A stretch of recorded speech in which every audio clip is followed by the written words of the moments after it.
Hello students, इस video में हम वुड्स रिएक्शन के बारे में बात करने वाले हैं। तो देखिए, आपके दिमाग में जब भी वुड्स रिएक्शन आए तो आपके दिमाग में ये बात आनी चाहिए कि अल्केन के प्रिपरेशन के लिए वुड्स रिएक्शन का यूज किया जाता है। किस प्रकार से अल्केन बनाते हैं वो अभी हम देखने वाले हैं। तो देखिए, इस रिएक्शन में होता क्या है, अल्काइल हैलाइड के दो यूनिट आपस में रिएक्शन करते हैं। किसके दो यूनिट आपस में रिएक्शन करते हैं? अल्काइल हैलाइड के। अल्काइल के साथ में हेलोजन जुड़ा हुआ होगा। ये X क्या है? ये है कोई भी हेलोजन यहां पर हो सकता है। अल्काइल हैलाइड के दो यूनिट आपस में रिएक्शन करते हैं। किसके साथ में रिएक्शन करेंगे? सोडियम मेटल के साथ में रिएक्शन करते हैं। और बात करते हैं कि किसके प्रेजेंस में ये रिएक्शन होती है। तो ये रिएक्शन होती है ड्राई ईथर की प्रेजेंस में। अल्काइल हैलाइड के दो यूनिट सोडियम के साथ में रिएक्शन करके ड्राई ईथर की प्रेजेंस में क्या बनाते हैं? अल्केन यहां से बनाते हैं। ये जो RR है ये क्या है? अल्केन होता है। अल्केन के साथ में क्या बनता है? 2NaX। तो आपको यहां पर याद क्या रखना है? अल्काइल हैलाइड के दो यूनिट सोडियम मेटल के साथ में रिएक्शन करके ड्राई ईथर की प्रेजेंस में अल्केन बनाते हैं। देखिए, इसको एक एग्जांपल के द्वारा भी आपको समझा देता हूं। यदि यहां पर हम CH3 और यहां पर मान लो क्लोरीन ले लेते हैं, तो ये दो यूनिट आपस में रिएक्शन करते हैं। किसके साथ में रिएक्शन करेंगे? सोडियम मेटल के साथ में रिएक्शन करते हैं ड्राई ईथर की प्रेजेंस में। तो देखिए, यहां से होता क्या है, अगर इस रिएक्शन को मैं थोड़ा सा अरेंज करके लिखूं तो इसको देखो हम इस प्रकार से भी लिख सकते हैं CH3Cl। बीच में देखो यहां पर दो यूनिट सोडियम की ले लेते हैं और यहां पर मैंने स्टार्ट में क्या बोला है? दो यूनिट ऑफ अल्काइल हैलाइड। तो एक यूनिट हम इधर ले लेते हैं इसकी CH3Cl। ये हमने अल्काइल हैलाइड लिया है। तो देखिए होता क्या है, यहां से तो ये क्लोरीन निकलता है और दो सोडियम निकलते हैं और अगले अल्काइल हैलाइड से क्लोरीन निकलता है। तो यहां से निकल क्या जाता है? 2NaCl और अल्केन यहां से बन जाता है। तो देखो CH3 यहां पर बन गया और इसके साथ में क्या बन रहा है? 2NaCl। इस प्रकार से देखो अल्केन का निर्माण होता है। आपको क्या याद रखना है? अल्काइल हैलाइड के दो यूनिट सोडियम के साथ में रिएक्शन करके ड्राई ईथर की प्रेजेंस में अल्केन बनाते हैं। इसी को क्या बोला जाता है? वुड्स रिएक्शन बोला जाता है। अब हम बात करते हैं इस रिएक्शन की मैकेनिज्म के बारे में। उसके बाद में हम बात करेंगे एग्जाम में किस प्रकार के क्वेश्चन बन सकते हैं। देखिए, मैकेनिज्म में सबसे पहले होता क्या है, ये जो सोडियम होता है ये अपना एक इलेक्ट्रॉन डोनेट करके Na+ बनाता है। ये एक इलेक्ट्रॉन डोनेट क्यों करता है? क्योंकि ये इलेक्ट्रॉन डोनेट करने की टेंडेंसी रखता है। इसके बाहरी कोश में एक इलेक्ट्रॉन होता है 3s1, जिसको डोनेट करके ये अपना अष्टक पूरा कर लेता है, अपना ऑक्टेट कंप्लीट कर लेता है, जिसकी वजह से यहां पर Na+ बनता है और एक इलेक्ट्रॉन जो इसने डोनेट किया है। ये जो डोनेटेड इलेक्ट्रॉन है ये क्या करता है? जो अल्काइल हैलाइड होता है उस पर अटैक करता है। ये देखो अल्काइल हैलाइड है, एक इलेक्ट्रॉन यहां पर इस अल्काइल का होगा और एक इलेक्ट्रॉन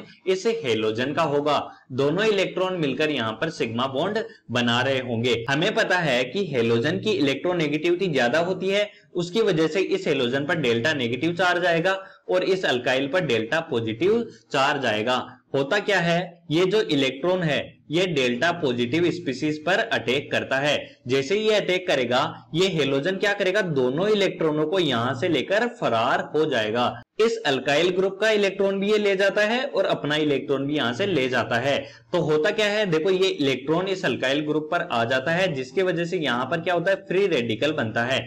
क्योंकि जो R का इलेक्ट्रॉन था वो तो हेलोजन ले गया, यहां पर R के पास में एक इलेक्ट्रॉन की कमी हुई, पर ये इलेक्ट्रॉन R पर अटैक कर रहा है। इसका मतलब R का इलेक्ट्रॉन R को मिल चुका है। तो यहां पर देखो ये क्या बना? फ्री रेडिकल बना और इसके साथ में X- बनता है। यहां पर देखो ये फ्री रेडिकल बन रहा है, ये हाईली अनस्टेबल होता है। तो ये क्या करेगा? स्टेबल होने की कोशिश करेगा। एक चीज समझिए, यहां पर एक बीकर था बड़ा सा, उसमें हमने क्या क्या डाल रखा है? अल्काइल हैलाइड डाल रखा है बहुत सारा, और उसके साथ में सोडियम मेटल डाला गया है और ड्राई ईथर डाला गया है। तो इस बीकर में होता क्या है, ये आपस में रिएक्शन कर करके बहुत सारे फ्री रेडिकल बना लेते हैं। लाखों करोड़ों फ्री रेडिकल बनते हैं जो कि क्या होते हैं, हाईली अनस्टेबल होते हैं। तो होता क्या है, दो फ्री रेडिकल आपस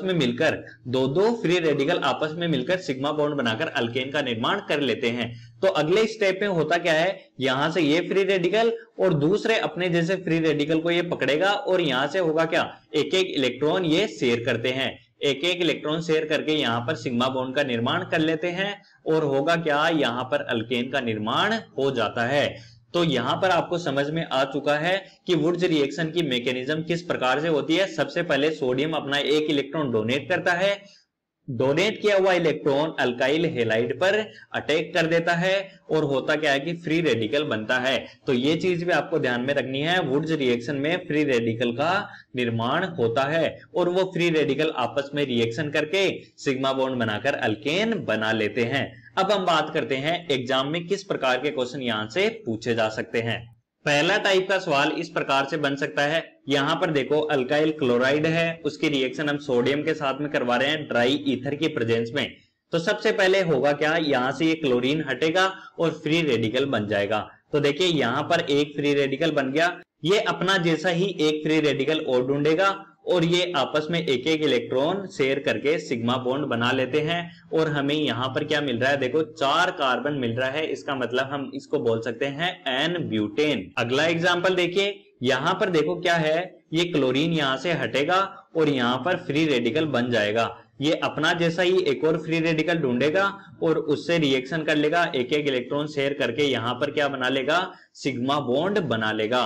तो देखो पहला टाइप का क्वेश्चन तो इस प्रकार से आ सकता है, आपको ध्यान में होना चाहिए कि क्लोरीन हट के फ्री रेडिकल बनेगा और फ्री रेडिकल को आपको जोड़ना आना चाहिए। तो देखिए एक फ्री रेडिकल तो ये बना और दूसरा फ्री रेडिकल ये बना, इन दोनों ने आपस में एक एक इलेक्ट्रॉन शेयर करके सिग्मा बॉन्ड बना लिया है। यहां पर देखो 2 कार्बन थे और प्रोडक्ट में 4 कार्बन है। यहां पर देखो कितने कार्बन है, 3 कार्बन है और प्रोडक्ट में देखो 6 कार्बन है। तो ये चीज आपको ध्यान में रखनी है, 2 यूनिट मिलती है और अल्केन बनाते हैं। अब हम बात करते हैं अगला टाइप का क्वेश्चन किस प्रकार का बन सकता है। अभी तक हम देख रहे थे कि सिमिलर यूनिट आपस में रिएक्शन कर रही थी और अल्केन बना रही थी। यहां पर देखो ये क्या है, इथाइल क्लोराइड और ये है मिथाइल क्लोराइड। सबसे पहले होगा क्या, यहां से क्लोरीन हटेगा और फ्री रेडिकल बन जाएगा। तो हमने ये फ्री रेडिकल बना दिया। यहां पर होगा क्या, ये क्लोरीन हटेगा और एक फ्री रेडिकल यहां पर बन जाएगा। तो देखिए अब देखो क्या क्या हो सकता है। इस फ्री रेडिकल को मैं बोल देता हूं X फ्री रेडिकल और इस फ्री रेडिकल को बोल देता हूं Y फ्री रेडिकल। अब देखिए यहां पर एक सॉल्यूशन में बहुत सारे X फ्री रेडिकल पड़े हैं और बहुत सारे Y फ्री रेडिकल बने हैं। तो यहां से हो क्या सकता है, हो सकता है कि XX आपस में रिएक्शन कर ले, XX रिएक्शन करेंगे तो ये सिग्मा बॉन्ड बनाकर XX बना देंगे। हो सकता है XY रिएक्शन कर ले, तो देखो XY रिएक्शन करके XY बना देंगे, या फिर हो सकता है YY फ्री रेडिकल बन जाए तो यहां पर YY बना लेंगे। तो देखो XX किस प्रकार से बनेगा, एक फ्री रेडिकल ये और ऐसा ही एक फ्री रेडिकल और ये आपस में सिग्मा बॉन्ड बना ले रहे हैं, इसका मतलब एन ब्यूटेन यहां पर बन रहा है। अब बात करते हैं XY किस प्रकार का बनेगा। एक फ्री रेडिकल तो ये है और एक क्या है, CH3 है। तो देखो ये CH3 के साथ में फ्री रेडिकल के साथ में सिग्मा बॉन्ड बना लेगा और यहां पर 3 कार्बन बनेगा, इसका मतलब ये क्या है, एन प्रोपेन। YY किस प्रकार का बन सकता है, CH3 फ्री रेडिकल आपस में रिएक्शन करके क्या बना रहे हैं, इथेन बना रहे हैं। तो यहां पर देखो मल्टीपल प्रोडक्ट बन रहे हैं। मल्टीपल प्रोडक्ट क्यों बन रहे हैं, क्योंकि हमने अलग अलग प्रकार के अल्काइल हैलाइड यहां पर लिए हैं। पिछले दोनों एग्जांपल में हमने क्या किया था, हम कोई भी एक प्रकार का अल्काइल हैलाइड ले रहे थे और वो दोनों आपस में रिएक्शन करके अल्केन बना रहे थे, एक प्रोडक्ट बना रहे थे।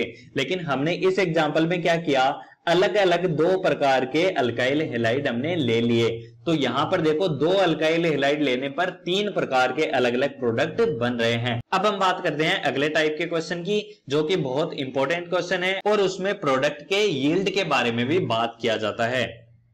देखिए यहां पर पहले प्रोडक्ट लिया गया है और हमसे यह भी पूछा जाता है कि बताइए कौन सा अल्काइल हैलाइड लेने पर इस प्रकार का प्रोडक्ट बन जाएगा। तो यहां पर क्या है, एन ब्यूटेन है और यहां पर एन पेंटेन है। तो देखो यहां पर 4 कार्बन है तो हम इसको बीच में से तोड़ सकते हैं।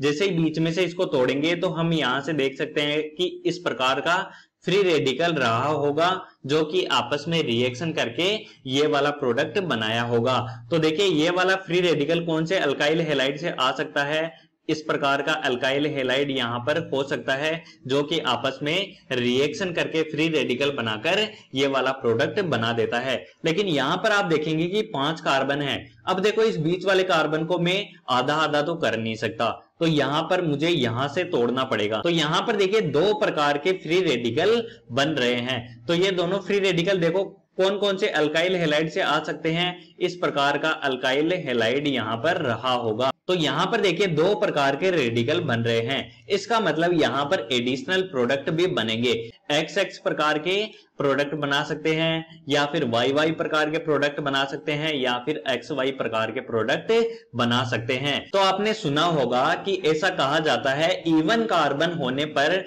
प्रोडक्ट की यील्ड अच्छी आती है, क्योंकि एक ही प्रकार का फ्री रेडिकल बनता है और एक ही प्रकार का प्रोडक्ट बनता है। लेकिन अगर ओड कार्बन होते हैं तो 2 प्रकार के फ्री रेडिकल यहां पर जनरेट होते हैं, जिसकी वजह से 3 प्रकार के प्रोडक्ट बन सकते हैं। इसका मतलब एडिशनल प्रोडक्ट बनते हैं, इसलिए प्रोडक्ट की यील्ड इतनी अच्छी नहीं आती है। तो अभी तक हमने क्या क्या देखा, वुड्स रिएक्शन किस लिए यूज की जाती है, उसके रिएक्शन मैकेनिज्म हमने देख ली, और एग्जाम में किस टाइप के क्वेश्चन यहां से बन सकते हैं ये देख लिया। अगर आपको ये वीडियो पसंद आया है तो वीडियो को लाइक करना मत भूलना। ऐसे ही अमेजिंग वीडियोस देखने के लिए चैनल को सब्सक्राइब करके बेल आइकन को प्रेस कर लीजिए। मिलते हैं अगले वीडियो में, तब तक के लिए धन्यवाद।